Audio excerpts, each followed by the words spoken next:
জ্যোতি না যাবে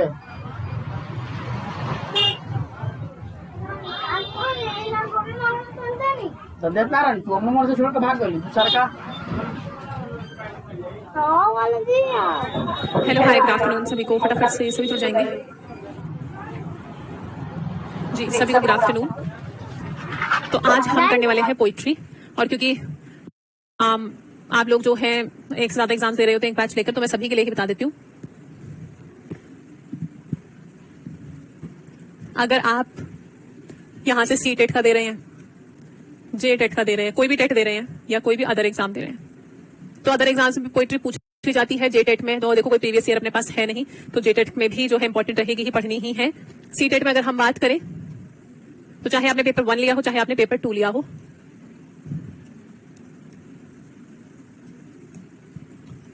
जो आपकी लैंग्वेज 1 होती है उसमें पोइट्री आती है, लैंग्वेज 2 में नहीं आती है। सेम यहाँ पे है, लैंग्वेज 1 में आती है, लैंग्वेज 2 में नहीं आती है। लेकिन मैं कहूंगी कि सभी पढ़ लीजिए, एक ही क्लास में पोइट्री हो जाती है, क्योंकि जैसे पैसेज आपने किया वैसे ही पोइट्री होती है। ठीक है, तो सभी कर लो, सभी को ही क्लास मिल रही है, चाहे आप किसी भी एग्जाम को, तो पोइट्री आपको पूछ ली जाती है। पोइट्री के क्वेश्चंस कराऊंगी, और जैसे हमने पैसेज किया था वैसे ही करना है आपको। पोइट्री में आपको समझा भी दूंगी, ठीक है, तो आप लोग जो है देख लेना। और जिन्होंने लैंग्वेज 2 लिया है वो तो जरूर देखना, ताकि उनको पता चले कि उन्होंने लैंग्वेज 1 ना लेकर जो गलती करी है, जो मैंने उनको बोला था। क्योंकि पैसेज से इजी होती है पोइट्री। पैसेज में देखो मार्क्स कटने के चांसेस कहाँ रहते हैं, किसी में भी। वोकैबुलरी एक ना एक वोकैबुलरी का आएगा ही आएगा, है ना, वहां कटने के चांसेस हैं ही हैं आपके, तो एक मार्क्स तो वहां कटने के चांसेस हो गए। फिर उसके अंदर कोई ऐसा क्वेश्चन आ जाए जिसको पढ़ने में ही इतना टाइम लग जाए, क्योंकि वो इतना बड़ा जो है पैसेज लिखा हुआ होता है, तो 1 से 2 क्वेश्चन तो वहां गए। पोइट्री में ये नहीं कहूंगी कि आपके बिल्कुल फुल ही आ जाएंगे, हाँ अगर आप अच्छे से पढ़ोगे तो फुल आ जाएंगे। 1 से 2 क्वेश्चन इससे भी हाई लेवल होता है, लेकिन इसमें समय कम लगता है। अभी आप देखोगे तो आपको पता चलेगा। अभी मैं सारे आपको पीवाईक्यूज ही कराऊंगी, ठीक है, तो सभी देख लो और आपके हर किसी के ही जो है काम आएगा जी। बाकी मैंने लिख दिया है, अब इसके ऊपर एक एक बच्चे को तो हजारों में नहीं बताया जा सकता है। चलिए पहले मैं आपको, चलो यही कर लो, देख लो कितनी छोटी सी पोइट्री है, पैसेज कितने बड़े होते थे, है ना, पोइट्री कितनी छोटी सी है। देखो चलो पहले हम एक बार पढ़ भी लेंगे और मैं एक बार समझा भी देती हूँ, ताकि थोड़ा सा आपको पोइट्री भी समझ आ जाए। हालांकि समझने की ऐसा जरूरत होगी नहीं, क्वेश्चन ऐसे हो जाएगा। मैं थोड़ा सा फिर भी हर एक पोइट्री को समझा दूंगी, ताकि थोड़ा सा आपका सेंस भी यहाँ से बने। क्रूसिफाइड प्लैनेट अर्थ, क्रूसिफाइड का अर्थ क्या होता है, जैसे कि जीसस को जो है सूली पर लटकाया गया था, है ना, जिस तरीके से, तो उसको हम क्रूसिफिकेशन बोलते हैं। तो कह रहे क्रूसिफाइड प्लैनेट अर्थ, कह रहे कि अर्थ को भी जो है ऐसे ही हमने लटका दिया है। Should it find a voice, अगर उसको एक वॉइस मिले, आवाज मिले, and a sense of irony, और आयरनी फिगर ऑफ स्पीच में करवा रखा है कि वो ऑपोजिट में क्या बोलेगी, अपनी छुपी हुई फीलिंग्स को क्या बोलेगी। माइट नाउ वेल से कहेगी, of our abuse of it, जो हमने उसको अब्यूज किया है उस बारे में कहेगी। मतलब जो आप एक्सप्लॉइटेशन कर रहे हैं अर्थ का, जो पोल्यूशन प्रदूषण फैला रहे हैं, कहेगी फॉरगिव देम फादर। फादर का मतलब भगवान होता है हमेशा पोइट्रीज में, ऐसे लिखा हो ना, फादर या गॉड ऐसे, तो भगवान। इनके में जीसस होता है क्योंकि इंग्लिश लिटरेचर का है। कह रहे इनको माफ कर दो, they know not what they do, इनको नहीं पता ये क्या कर रहे हैं। The irony would be that we know that what we are doing. कह रहे और आयरनी क्या है, उल्टी बात क्या है, प्लैनेट अर्थ हमारे लिए फिर भी बोल रहे भगवान, वो कह रहे इनको माफ कर दो इंसानों को, इनको नहीं पता ये क्या कर रहे हैं। कह रहे आयरनी क्या है, हमें सब पता, हम क्या कर रहे हैं, हम पेड़ काट रहे हो तो क्या हमें पता नहीं है, पता है ना कि पेड़ हमारे लिए कितने जरूरी है, लेकिन फिर भी फिगर स्पीच कराया हुआ है। अंकित रोज एक ही बात, जाकर देखो तो सही, ना मिले तो बोलो ना। When the last living thing has died on account of us, कह रहे हैं क्योंकि हम इतना ज्यादा शोषण कर रहे हैं प्लैनेट अर्थ का, सब कुछ तबाह करने पर हम लगे हुए हैं, तो जो आखिरी सजीव बचा होगा जब वो भी मर जाएगा, हाउ पोर्टिकल इट वुड बी, कितना सही रहेगा कहना, कि मतलब इस पोइट्री की तरफ से कितना सही रहेगा कहना। If earth could say in a voice floating up, और फिर अर्थ कहेगी एक अपने ऊपर जाती हुई आवाज से, perhaps from the floor of the grand canyon, शायद ग्रैंड कैनियन से कहेगी इट इज डन, हो गया, अब और कुछ हो नहीं सकता। People did not like it है, शायद लोगों को अर्थ पसंद ही नहीं आई, इसलिए जो है वो इसको शोषण करके अर्थ का चले गए। अभी मैंने आपको बता दिया है, लेकिन आंसर उसके बिना भी निकल जाएगा। एक बार मैं क्वेश्चन से आती हूँ। Who is the speaker of the line forgive them father they know not what they do, ये लाइन किसने कही है। अब आपको पोइट्री नहीं समझ आई है, ठीक है, ये लाइन ढूंढिए कहां है, ये लाइन है यहां, इससे ऊपर पढ़िए कौन कह रहा है इस लाइन को। द क्रूसिफाइड प्लैनेट अर्थ, अर्थ बोल रही है, कोई और नाम है क्या, कोई और नाम नहीं। आइए ऑप्शंस पर, अर्थ, पीपल, हेवन या प्लैनेट्स, प्लैनेट्स नहीं लिखा है, प्लैनेट अर्थ, एक ही प्लैनेट अर्थ बोल रही है बस, तो अर्थ हो जाएगा। इसमें आपको जो उसका मीनिंग है वो ना भी अगर आप निकालो तो भी हो जाएगा, जैसे आप पैसेज में ढूंढते थे ना वैसे ही अभी आपको करना है, ठीक है जी, बहुत बढ़िया। ऊपर एक ही था प्लैनेट अर्थ, बस और तो कोई है नहीं। देखो बहुत जल्दी होंगे। कह रहे हैं क्रूसिफाइड अर्थ में कौन सा फिगर ऑफ स्पीच यूज हुआ है, फिगर ऑफ स्पीच करवा रखा है। क्रूसिफाइड मतलब सूली पर चढ़ाना, किसको चढ़ाया जाता है, इंसान को चढ़ा दिया है अर्थ को, तो ये क्या होगा, इंसानों वाली चीजें हम जब किसी और को दे देते हैं जो इंसान नहीं है, तो उसको हम कहते हैं पर्सोनिफिकेशन। अब जो बाकी के 3 है ना, वो आपको कभी पूछेगा ही नहीं, क्योंकि वो हाई लेवल के, वो सिर्फ लिख रखे, वो कभी आंसर आने के नहीं है। फिर भी मैं थोड़ा सा बता देती हूँ आपको। पैराडॉक्स होता है जब उल्टी बात कही जाए। एलेगरी होता है एक तीर से 2 निशाने, एक चीज बोलकर 2 चीजें बोली जाने चाहते हो। कंसीट होता है कंपैरिजन, लेकिन बहुत दूर दराज का, वो आएगा ही नहीं। A sense of destructive fear pervades the poem, कह रहे कि कोई डिस्ट्रक्टिव फियर के सब कुछ तबाह होने वाला है, ऐसा कोई डर सा लग रहा है। What prompts a poet to signal this note on apocalypse, कि ये जो ऐसा हमें लग रहा है कि कयामत आने वाली है, पोएट ने ये ऐसा क्यों लिखा है, आपसे क्यों पूछ रहा है?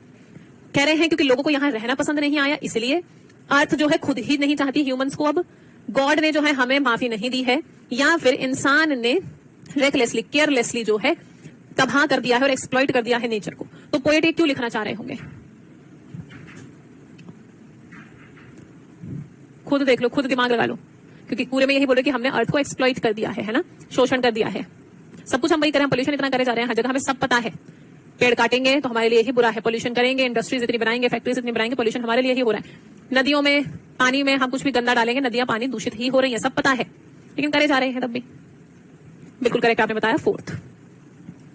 नेक्स्ट, इसमें से कौन सा सही नहीं है एक्सट्रैक्ट के अकॉर्डिंग? एक्सट्रैक्ट का मतलब जो लिखा हुआ है आपका, ठीक है, जिसके अकॉर्डिंग कौन सा सही नहीं है। कह रहे हैं we do not know what we are doing, तो एक्सट्रैक्ट में तो लिखा हुआ है। जब अर्थ बोल रही है देखो दे know not what they do, तो ये तो लिखा हुआ है ना, आपके में लिखा है, तो ये तो करेक्ट हो जाएगा।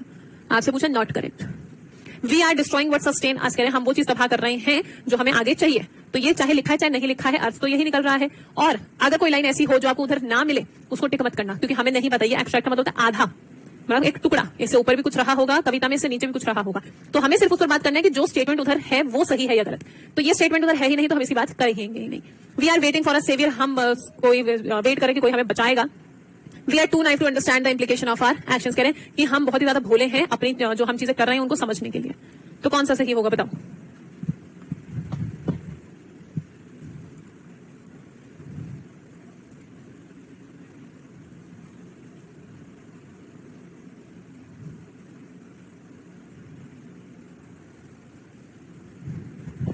तो देखो, हम जो है डिस्ट्रॉय कर रहे हैं जो हमें आगे चाहिए, तो ये तो है एक्सप्लॉइटेशन की ही बात हो रही है, ये है इसके अंदर सेंस कहीं ना कहीं।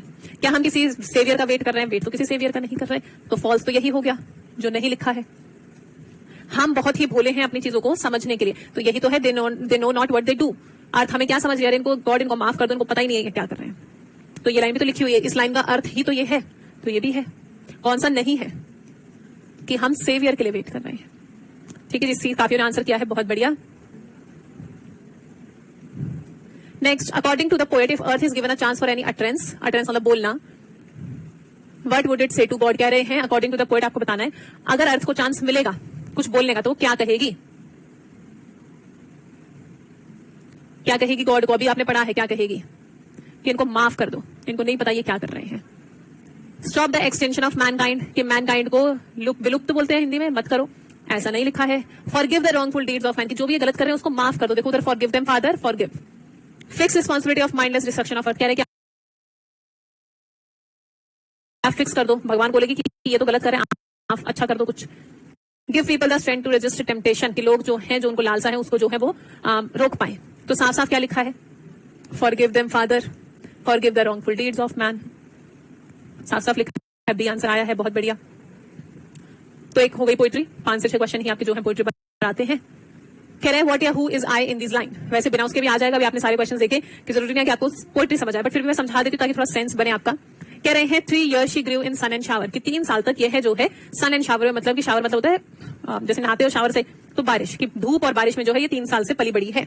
फिर नेचर ने कहा कि बहुत ही प्यारा फ्लावर है, ऑन अर्थ वॉज नेवर सन, कि इतना प्यारा फ्लावर जो है अर्थ पर कभी बोया ही नहीं गया, इसको मैं अपना बच्चा बनाऊंगी, this child I myself will take, ये मेरी होगी, she shall be mine and I will make a lady of my own, और इसको मैं एक लेडी बनाऊंगी, कि लेडी की तरह सजाऊंगी धजाऊंगी। फिर ये मेरी डार्लिंग बन जाएगी, बहुत low and impulse and with me, कि जो सही चीज होगी वो भी बताऊंगी, जो नहीं होगी वो भी बताऊंगी।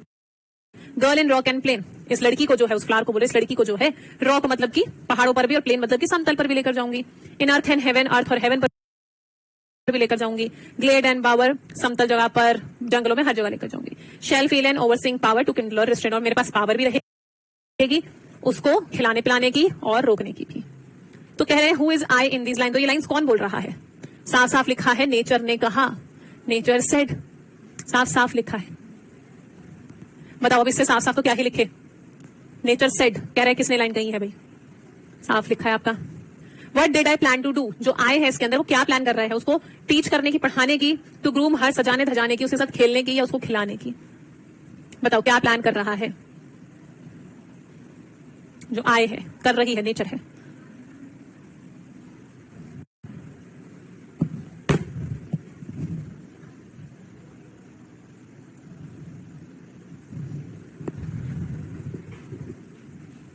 सजाने धजाने की बात हुई है कि अपनी एक लेडी बनाऊंगी, उसको लेडी कैसे सजा धजा कर बनाऊंगी। I like the child because, I को चाइल्ड क्यों पसंद आया, क्योंकि वो उसका खुद का बच्चा था। Lovely like a flower, lovelier flower, या फिर उसके पास और कोई था ही नहीं, या फिर वो नेचर में ही जन्म उसने लिया था। साफ साफ लिखा है, बताओ। इसमें कम टाइम लगेगा ढूंढने में, क्योंकि पैसेज होता है बहुत ही ज्यादा बड़ा, ढूंढने में टाइम लग जाता है। वोकैबुलरी इसमें है नहीं, सिनोनिम एंटोनिम्स पोएट्री पर पूछता ही नहीं है, पूछ ही नहीं सकता। तो कुछ क्वेश्चन तो बिल्कुल ऐसे इजी, देखते ही पता चल जाएंगे, 2 सेकंड में आंसर आएगा। Lovely like a flower, lovelier flower. Where all she be taken to, कहां कहां लेके जाएगी। अभी देखो बात हुई थी रॉक एंड प्लेन, तो हिल एंड प्लेन एक ही बात है ना। रॉक का मतलब ही भी है पहाड़, हिल्स का मतलब भी है पहाड़। अब आप बोलो मैम हमें हिल्स का मतलब नहीं पता, तो फिर बेटा फिर इंग्लिश ही नहीं हो पाएगी। इंग्लिश लेकर ही फिर जो है गलती हो गई है, तो क्योंकि थोड़ा बहुत तो ज्ञान होना ही चाहिए। कल को आप टीचर बनने जाएंगे, अगर आपको इंग्लिश के कुछ भी शब्द नहीं पता तो आप क्या पढ़ाओगे आगे, फिर तो उनका भविष्य खतरे में है जिनको पढ़ाओगे। तो वो चीज नहीं करनी है। थोड़ा सा अपनी रिस्पॉन्सिबिलिटीज को समझो, नहीं पता है चीजों को पता लगाओ, चीजों के बारे में पढ़ो, जो अभी तक नहीं किया अब उसको करो। क्योंकि अब जो आप जो चीज बनने जा रहे हो ना टीचर, वो सिर्फ पैसे कमाने वाली बात है कि अच्छा महीने के एंड में सैलरी आ जाएगी, बस ठीक है भाई। बहुत बड़ी रिस्पॉन्सिबिलिटी है, देश का भविष्य आपके हाथ में, जिनको आप पढ़ाएंगे। Lawns and woods, lakes and sea, lake और सी नहीं आया था। हाँ वुड्स और लॉन्स था, वुड्स का मतलब भी जंगल, और ये जो है वैसे भी ओनली 1 and 2 लिखा हो, तो एक बार को अपना दिमाग उस पर लेकर जाएंगे। 1 and 2 जी। जब भी सीटेट में कभी ए और बी 1 and 2 ऐसा लिखा हो तो मोस्टली आंसर वैसा वही होता है, चेक कर लिया करो एक बार उसको भी जी। देन नेचर सेड, फिर नेचर ने कहा, इसमें कौन सी फिगर ऑफ स्पीच है बताओ, करा रखे ना फिगर ऑफ स्पीच, बताओ। नेचर ने कहा, कहने का काम किसका है, इंसान का, दे किसको दिया, नेचर को, तो क्या हो जाएगा बताओ। फिगर ऑफ स्पीच बहुत इजी ही पूछता है, बहुत हार्ड नहीं है। कल पैसेज करेंगे, और पैसेज की क्लास ऑलरेडी वैसे मैं करवा चुकी हूँ, कल एक और कराऊंगी।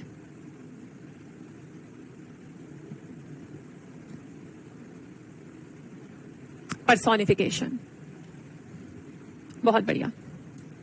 टू किंडल एंड रिस्ट्रेन का क्या अर्थ हुआ, to kindle and restrain, kindle का मतलब होता है खिलाना, हंसाना, खिलाना जैसे होता है। रिस्ट्रेन का मतलब है रोकना, कि जब मुझे उसको खिलाना होगा, हंसाना होगा तो हंसाऊंगी भी। रिस्ट्रेन का मतलब रोकना, कि जहां रोकना होगा तो रोकूंगी भी, दोनों चीजें ही करूंगी। जैसे होता है प्यार भी कर रहे हैं, लेकिन जब जरूरत पड़ेगी तो माहेंगे भी, रोकेंगे भी। टू अवेकन, उसको जगाने के लिए, टू मूव, उसको हिलाने के लिए, टू डिसिप्लिन, उसको डिसिप्लिन में लाने के लिए, या उसको डेवलप करने के लिए।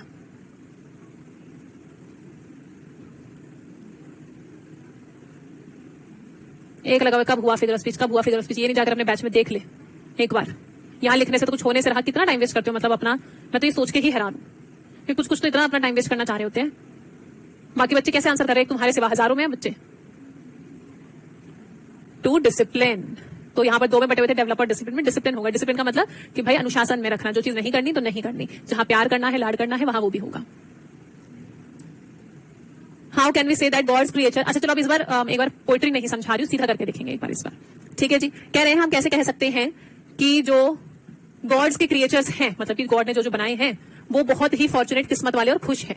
देख लेते हैं, कह रहे हैं ऑल क्रिएशन, जितनी भी चीजें बनाई गई हैं वो पीती हैं और खुश होकर पीती हैं मदर नेचर्स की ब्रेस्ट से, मतलब कि सारी की सारी चीजें नेचर में ही हैं। All the just and all the evil, evil मतलब बुरा, तो ये क्या हो जाएगा अच्छा। फॉलो डाउन हर रोजी पाथ, उसके पाथ पर ही चलते हैं, नेचर जो पाथ दिखाती है नेचर पर, प्रकृति पर है पूरी कविता। चेक करो, they have benevolent mother nature to look after them, mother nature की बात हुई है कि मदर नेचर अपना दूध सभी को पिलाती है। The world they live in lakhs romance and beauty, कह रहे हैं कि जिस दुनिया में वो रह रहे हैं वहां पर रोमांस और ब्यूटी नहीं है, रोमांस और ब्यूटी की कोई बात नहीं है। उनके कोई फ्रेंड्स नहीं है, या उनके पास ज्यादा खुशी है ही नहीं, तो साफ साफ लिखा है मदर नेचर, ये आंसर हो जाएगा। Which of the following does not support the idea that mother nature's love embraces all, कह रहे कौन सा जो है इसमें से सही नहीं है कि मदर नेचर सबको प्यार करती है, तो यही थी मदर नेचर। एविल मतलब बुरा, और जस्ट का मतलब अच्छा, क्योंकि उससे उल्टा लिखा हुआ है कि बुरों को अच्छों को सभी को प्यार करती है, सभी को जो है अपने पाथ पर चलाती है, अपनी राह पर चलाती है, सभी को ही किसेस देती है। कह रहे कि वो हमें जो है फ्रेंडशिप से भी ब्लेस करती है, तो फ्रेंडशिप भी लिखी है कि सच्ची फ्रेंडशिप हमें देती है, ठीक है ये तो है। All creation drinks at mother nature's heart, mother nature's breast की बात हुई, ये भी है, साफ साफ लिखा हुआ है। शी बिस्टोर्स किसेस ऑन ऑल, बिल्कुल लिखा है किसेस शी बिस्टोर्ड, तो ये भी है। चौथा ही हुआ, फिर तो वैसे आंसर चेक करते। She loves all the just but not the evil, उल्टा लिख दिया, देखो ये वाली line, all the just and all the evil, सारे जस्ट और सारे एविल, सारे अच्छे सारे बुरों को प्यार करती है। यहां क्या कह रहे हैं, सारे अच्छों को लेकिन बुरों को नहीं, नॉट जोड़ दिया, उल्टी लिखी ना ये वाली लाइन उससे, जो अभी आपने पढ़ी देखो एग्जैक्ट सेम लिखी हुई है, तो ये उल्टी हो गई, यही आंसर हो जाएगा, क्योंकि आपसे पूछा है नॉट, कौन सा नहीं है। तो चारों के चारों सेंटेंस आपको साफ साफ उधर दिख गए। अभी मैंने आपको पोइट्री समझाई नहीं और तब भी आप आंसर कर जा रहे हो। देखो कह रहे हैं ट्रू फ्रेंड का हॉलमार्क क्या है, अभी हमने फ्रेंडशिप पढ़ा था, फ्रेंडशिप ट्रू, ऊपर लिखा है true friend, proved even in death, कि जो डेथ में भी प्रूव हो जाए। बताओ आंसर, पहले तुम ही बताओ, चलो ढूंढना बहुत इजी रहेगा। ये क्वेश्चन में लिखा है ट्रू फ्रेंड, फ्रेंडशिप ट्रू अभी पढ़ा था, बहुत जल्दी देख लिया, उसके आगे का जो लिखा होगा वही आंसर में है, ऑप्शन चेक करो कौन सा है फटाफट से। और देखो आधा घंटा हुआ भी नहीं, तीसरी पोइट्री के क्वेश्चन कर रहे हो आप।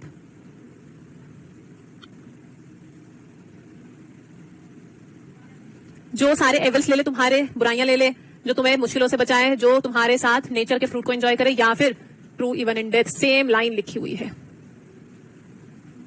डी आंसर है। अगर मुझे यहां से एक बार यस नो बताओ, हो रहे हैं पोइट्री के क्वेश्चंस, क्योंकि इस वाली पोइट्री को मैंने समझाया नहीं अभी आपको, बिना समझे देखो हो पा रहे हैं।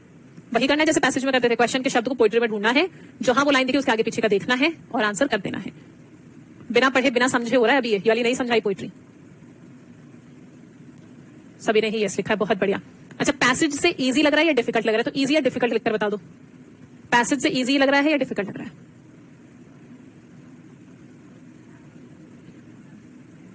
तो इजी या डिफिकल्ट बताओ।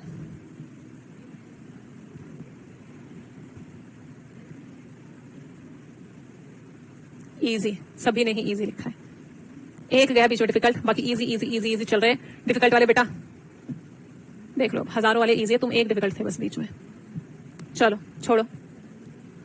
रोजी पाथ इज फॉलोड बाय, यहां था रोजी पाथ, तो क्या था, फॉलो डाउन हर रोजी पाथ, नीचे किस की बात है, ऊपर है वही बुरे और अच्छे की बात। बता दो फटाफट से, साफ साफ दिख रहा है। कह रहे neither the just not the evil, कल ही बताया है, ना तो रोहन ना तो मोहन, तो कह रहे ना तो अच्छे ना तो बुरे, वहां लिखा है सारे अच्छे और सारे बुरे। बताओ आंसर फटाफट से।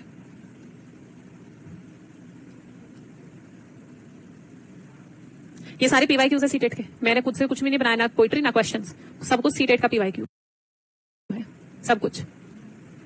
चलो, the honest and the evil, देखो वहां जस्ट लिखा है, तो अच्छे ऑनेस्ट रहे होंगे मान लेते हैं, दूसरा शब्द लिखा हुआ ऐसे पैसेज में भी होता था, जरूरी नहीं सेम शब्द हो, थोड़ा से मिलता जुलता हो सकता है, और एविल और बोथ, तो हमारा बोथ हो जाएगा, क्योंकि दोनों ही बोले अच्छे बुरे, तो अच्छा इंसान ऑनेस्ट ही रहा होगा भाई, ऐसा मान लेंगे, सिंपल, बहुत बढ़िया।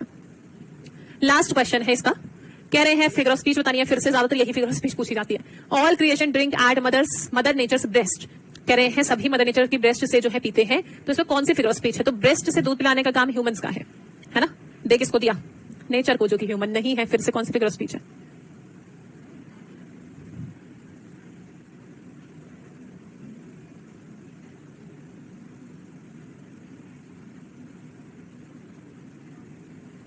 अलिटरेशन मिटाने में पर्सोनिफिकेशन, मानवीकरण। Last poetry for today, 4 poetry करानी थी, चौथी पर आ गए हैं।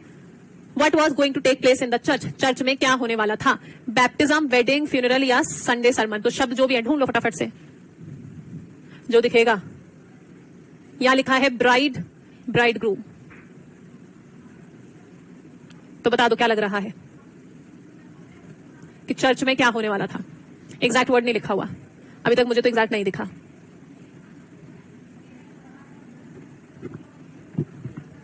दुल्हन और दूल्हा, तो क्या हो रहा होगा, दूल्हा और दुल्हन है कहीं, तो वेडिंग हो रही होगी, तो जरूरी नहीं सेम वर्ड भी हो भाई, उससे मिलते जुलते वर्ड हो सकते हैं, आपको ऑप्शन तक आना पड़ेगा, ऐसे भी कुछ क्वेश्चन होंगे, कुछ बिल्कुल एग्जैक्ट होंगे, दोनों हो सकते हैं।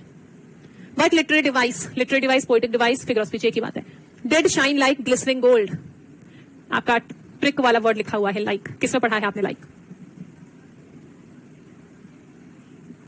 बताइए। सिमिली में, बहुत ही बढ़िया, लाइक या एज, है ना। लास्ट लाइन में है, कहां है, वेडिंग कहां लिखा है, ब्राइड ही लिखा उधर भी। कह रहे हैं रॉबिन हुड जो है बिशप को कहां मिला, तो ये रहा बिशप, ये रहा रॉबिन हुड, तो कहां मिला है, रेजिडेंस, चर्च यार्ड, मार्केट या चर्च। वैसे भी क्वेश्चन था कि चर्च में क्या हो रहा है, तो आंसर आपको पता होना चाहिए कि क्या है। स्टिल आप इधर देख लो, इन चारों में से जो भी आपको दिखे।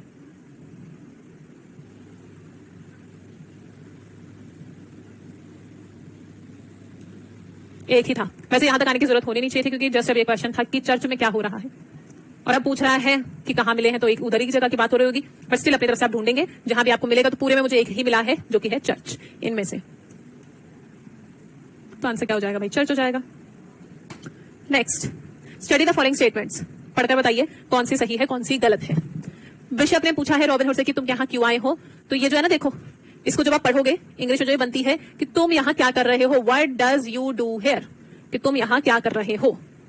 तो वही देखो यहाँ लिखा ही हुआ है कि क्या उद्देश्य है आने का। रॉबिनहुड प्रिटेंड कर रहा है म्यूजिशियन बनने का, तो कहता है मुझे बताओ। रॉबिनहुड कह रहा है मैं बोल्ड हार्पर हूँ, नॉर्थ कंट्री में बेस्ट हूँ और म्यूजिक मेरा बेस्ट है। बता दो क्या आंसर होगा।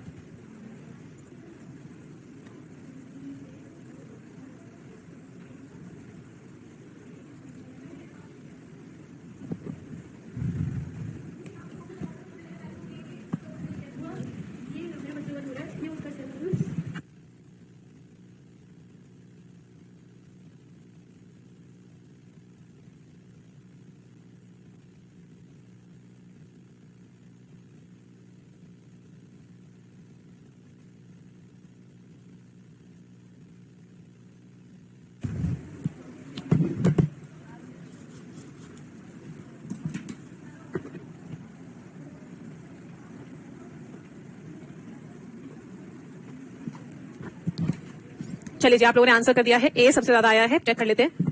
पूछा what does you do here या what do you do here, अलग तरीके से बस लिखा हुआ है। और बिशप ने यही पूछा रॉबिनहुड से कि भाई तुम यहाँ क्यों आए हो, क्या उद्देश्य है आने का, तो उसी से ही रिलेट कर रहा है। सही है। रॉबिनहुड प्रिटेंड कर रहा है म्यूजिशियन का, जी बिल्कुल म्यूजिक भी लिखा हुआ है, तो दोनों ही सही है। लास्ट क्वेश्चन इसका, which one of the following statement is incorrect, इनमें से कौन सा इनकरेक्ट है, सही नहीं है। कह रहे हैं ब्राइड जो थी वो यंग और ब्यूटीफुल थी, तो ब्राइड और ब्राइड ग्रूम पर आ जाते हैं कि फिर उसको जो है ब्राइड और ब्राइड ग्रूम दिखे। वेल्दी नाइट, मतलब कि वेल्दी नाइट कौन होगा, जो घोड़े पर सवार होकर जो है दुल्हा आ रहा था, वेल्दी और मतलब रिच था। Which was both grave and old, कह रहे रिच तो था, रिच तो है, लेकिन बूढ़ा है। ग्रेव मतलब ऐसा लग रहा है मरने ही वाला है। आफ्टर हिम, और उसके बाद आया है फिनिकिन लास, जो कि चमक रही थी गोल्ड की तरह। तो लड़का जो है वो रिच है और कैसा है, बूढ़ा बिल्कुल, है ना। और जो है हमारी लड़की जो है वो कह रहे हैं कि शाइन कर रही थी बिल्कुल सोने की तरह। तो ब्राइड जो है भाई वो ब्यूटीफुल हो सकती है, मतलब ये तो है, हो सकता है। She was not ईगरली waiting for the ceremony, ऐसा कहीं लिखा नहीं है कि वो वेट कर रही थी या नहीं, तो इसको हम छोड़ देंगे। ब्राइड ग्रूम जो है वो रिच था, बिल्कुल वेल्दी है, रिच है, लेकिन हैंडसम तो नहीं लिखा कहीं। ही वॉज ओल्ड, बिल्कुल ओल्ड लिखा है, और डल लुकिंग, बिल्कुल ओल्ड है तो डल लुकिंग है ये जो ग्रेव लिखा है, तो ये भी है। तो हमें पक्का कौन सा पता है जो नहीं है, ये वाला, क्योंकि हैंडसम तो नहीं लिखा है, बूढ़ा बोल रहे हैं बल्कि उसको, कि ऐसा बूढ़ा लग रहा है जो मरने वाला है, बिल्कुल ग्रेव कह रहे हैं बिल्कुल। ठीक है, तो इसके बारे में क्योंकि हमें पता ही नहीं है, कभी भी उसको, जैसे मैंने पहले बताया, कभी उस चीज को टिक मत करना जो आपको पता ही ना हो, क्योंकि पोइट्री जो यहाँ की आपकी वो एक टुकड़ा है, उसके ऊपर भी कुछ हो सकता है, उसके नीचे भी कुछ हो सकता है, तो क्या पता ये लाइन वहां की रही हो, तो वो आपने टिक नहीं करना है। आपने वो टिक करना है जो साफ साफ पोइट्री में है। साफ साफ पोइट्री में क्या है कि रिच तो है, वेल्दी का मतलब रिच, और हैंडसम, हैंडसम नहीं लिखा है, ये मुझे पक्का पता है। रिच लिखा है, ग्रेव लिखा है, ओल्ड लिखा है, रिच लिखा है, ओल्ड लिखा है, और ग्रेव का मतलब बिल्कुल मरने वाला हो जैसे। तो जो मुझे पक्का पता है कि हैंडसम नहीं लिखा, मैं मुझे वो मार्क करना है कि ये नहीं लिखा है। पूछा ये कि स्टेटमेंट कौन सी इनकरेक्ट है। ठीक है जी, तो यहां हुआ आपका पोइट्री का। पोइट्री से ऊपर हमें करने की जरूरत नहीं, क्योंकि वैसे ही हो गई है। बाकी जो आपकी अभी वाली पोइट्री थी, रिसेंट वाली, जब मैं आपको मिक्स्ड प्रैक्टिस कराऊंगी 4-5 क्लासेस बाद, जब सिलेबस खत्म हो जाएगा, जब आपको प्रैक्टिस कराऊंगी, तब मैं आपको जो है उसकी पोइट्री भी करा दूंगी जो अभी आपको पूछा गया था। पैसेज पोइट्री वगैरह सारी चीजें एक साथ करेंगे, एज इट इज जैसा पेपर था, तो वो वाली भी करा दूंगी। ये उससे पहले की मैंने आपको करा दी है। हाँ, पोइट्री के साथ ही आएंगे ऑफकोर्स पेपर में। बिना पोइट्री के क्वेश्चन कैसे हो जाएंगे, बिना पैसेज के क्वेश्चन हो जाएंगे। ये कैसा क्वेश्चन था, पोइट्री के साथ क्वेश्चन आएंगे, बिना आएंगे उसके। हाँ, तो पोइट्री अब और करने की जरूरत नहीं, कल पैसेज और मैं करवा दूंगी एक और class, poetry passage gun. Pedagogy की 4 क्लासेस बची हैं इंपॉर्टेंट टर्म्स की, वो नेक्स्ट वीक हो जाएगी। किसी को कोई डाउट है तो बताओ अब।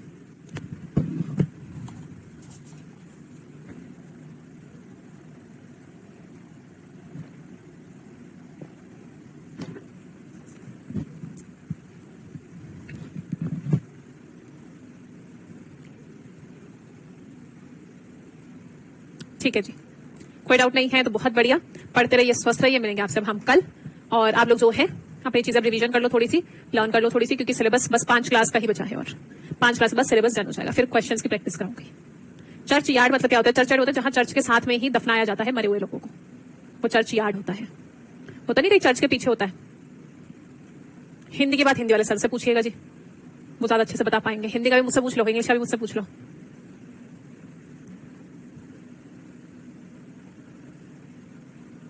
ठीक है जी, तो 5 क्लास और फिर सिलेबस डन। कह रहे क्या 10 मिनट की ही क्लास होती है? बेटा जी 1:30 बजे से क्लास चल रही है, आप लेट हैं, मतलब क्या ही बोलूं, आप लेट जुड़े हैं।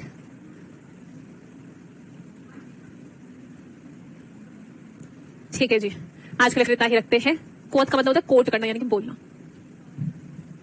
चलिए आज के लिए इतना ही, tata bye bye, thank you so much.